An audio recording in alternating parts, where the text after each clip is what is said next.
In 2017, something crossed into our solar system that did not belong here. It came from another star. It did not move like a comet. It did not look like an asteroid. And then it did something that still has no clean answer. For 11 days, the whole world watched it. Then it was gone. Forever. And we still argue about what it was. This is the story of the first known visitor from another star. And why one Harvard scientist bet his reputation that it was not a rock at all. It started on a quiet night, high on a Hawaiian mountaintop, with a telescope quietly doing its rounds. On October 19, 2017, a telescope called Pan-STARRS was doing its usual job, scanning the sky for anything that moves. That night, it caught a faint dot no one expected. At first, they logged it as a comet. Routine, but when they measured its path, the numbers refused to make sense. This thing was moving too fast. Everything the sun holds, every planet, every comet, travels on a closed loop, bound by gravity. But this object was on an open path. It was not orbiting the sun. It was just passing through. So astronomers gave it a new kind of name, Oumuamua. In Hawaiian, it means a scout, a messenger reaching out from the distant past, arriving first. Its official label says it all, the number 1, then the letter I, for interstellar, the very first. So where does a thing like this even come from? And just how long has it been falling through the dark? Trace its path backwards, and it points roughly toward Vega, a bright star 25 light-years away. But here is the twist. When Oumuamua left that region, Vega was not even there yet. This wanderer has been falling through the empty dark between stars for hundreds of millions of years. It is older than the dinosaurs, maybe older than our whole planet. Think about that, a rock alone in the dark for eons. And it was not strolling. At its closest to the sun, it hit almost 200,000 miles per hour, fast enough to cross the entire United States in under a minute. 200,000 miles an hour, and the sun's gravity could not hold it. But the path was only the first surprise. The shape was worse. Oumuamua was too small and too far to photograph directly. All we ever saw was a single dot of light. But that dot was flickering, brightening and dimming in a strange, steady rhythm.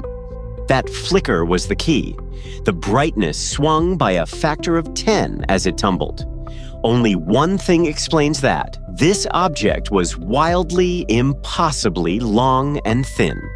Picture something maybe a quarter-mile long but only a fraction as wide, like a cosmic skyscraper. Or, some argued, flat, like a giant, tumbling pancake. Nothing in our solar system looks like that. Nature does not usually build things this weird. It was also deep red, the color of surfaces baked by cosmic rays for ages. A hint that whatever it was, it had been out there a very, very long time. And then came the part that, to this very day, nobody has been able to fully explain. As Oumuamua swung around the sun and headed back out, astronomers tracked it carefully. And it was not slowing down the way gravity said it should. Something was giving it an extra push. It was tiny, a gentle nudge, but it was real, and it was measured, and gravity alone could not produce it. So what was pushing it? On a comet, the answer is easy. Sunlight heats the ice, gas erupts off the surface, and that jet acts like a tiny rocket. We see it all the time, so everyone looked for the comet's tail. There was no tail, no coma, no glowing cloud of gas, no dust. The telescopes looked hard and saw nothing at all. A push with no visible fuel. That is the puzzle that split the scientific world in two. Most scientists were sure of one thing: it had to be natural. Idea 1, it was venting gas we simply could not see. Maybe a gas that does not glow the way a normal comet does, escaping quietly enough to push it without leaving a visible trail. Idea 2, and this one is wild. Maybe it was an iceberg of frozen hydrogen. Hydrogen ice boils away invisibly. The perfect silent rocket. The catch? We are not sure such icebergs can even survive the trip. Every answer raised a new problem. Idea 3. It was a shard chipped off a frozen world in another solar system. A piece of a distant Pluto blasted into space by an ancient impact and coated in nitrogen ice. Or maybe it was a fluffy cloud of dust, loosely stuck together, so light that sunlight alone could shove it around like a feather in a breeze. Each idea explained one clue and stumbled on another. No single natural story fit everything cleanly. And then one scientist asked a question nobody else dared to. Avi Loeb, the chair of Harvard's astronomy department, looked at the same data and said, what if we stop assuming it is a rock? A thin, flat object pushed by sunlight with no gas at all. That is not a comet. That is a sail. A light sail. A technology we ourselves are already building. A mirror so thin that the faint pressure of light can drive it between the stars. In other words, maybe it was not born, maybe it was made.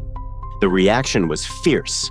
Most astronomers pushed back hard. Extraordinary claims need extraordinary proof, and a natural rock is the safer bet. Loeb knew he was staking his reputation on it. But his real point was sharper than aliens. He argued that science should follow the data, even when it points somewhere uncomfortable, especially then. While the argument raged, the universe quietly settled part of it. Less than 2 years later, an amateur astronomer in Crimea spotted another interstellar traveler. This one, called Borisov, had come from a different star entirely, and it was a picture-perfect comet. Tail, gas, dust, everything a comet should have. It proved these visitors are real, and they are not all strange. Some are just comets from somewhere else, which made Oumuamua's silence even louder. 2 visitors in 2 years from 2 different stars. That told astronomers something huge. Interstellar objects are not rare freak events. Our solar system is drifting through a sea of them. But here is the part of this whole story that still stings for the astronomers who lived it. By the time anyone realized what Oumuamua was, it was already leaving. We had it in our sights for barely 11 days. There was no probe ready, no camera close enough, no second chance. Right now, Oumuamua is out past the planets, heading into the constellation Pegasus, going dark and cold. We will never see it again. The first messenger came, and we let it slip away. So astronomers made a promise. Never again. Next time a visitor arrives, we will be ready and waiting. And keeping that promise has already quietly begun to happen right now. A powerful new eye called the Vera Rubin Observatory is now scanning the entire southern sky, night after night. It is built to catch exactly these fast, faint, fleeting visitors. And it should find many. And this time, we would not just watch. A mission called Comet Interceptor is waiting in the wings, parked in space, ready to chase down the next great visitor the moment it appears.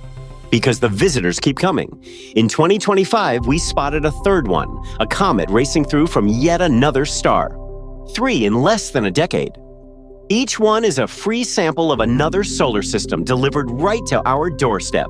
We do not have to travel light years to study alien worlds. Pieces of them are already flying past us, which leaves us standing face to face with the single biggest idea of all. For most of history, we pictured our solar system as a sealed island, cut off by an ocean of empty space. Oumuamua shattered that picture. Matter moves between the stars, rock, ice, and maybe one day something stranger.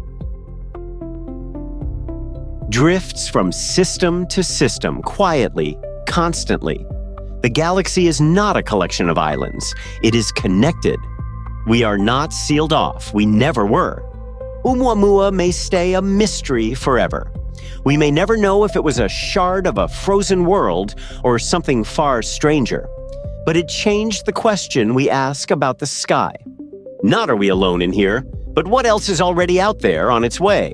The next visitor could arrive tomorrow, and this time we will be watching. If this blew your mind, subscribe. The universe keeps sending messages, and we will be here to read them.